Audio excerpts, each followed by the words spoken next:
Little Mac Bricks here. So here is part 2 of our bird mock using only the pieces from this set.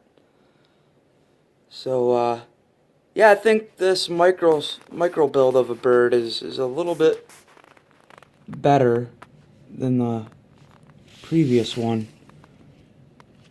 As you can see, we used those tiny wheels chassis for the feet.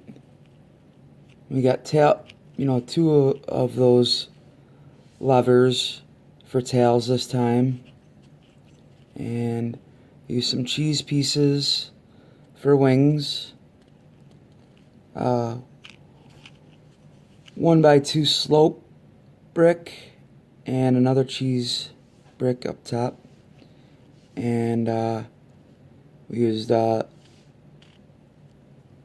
1x2 jumper plate there, and a 1x1 snot brick on both sides. So that's part 2 of our bird mock. Thanks for watching. Little Mac Bricks signing off. Build on, friends.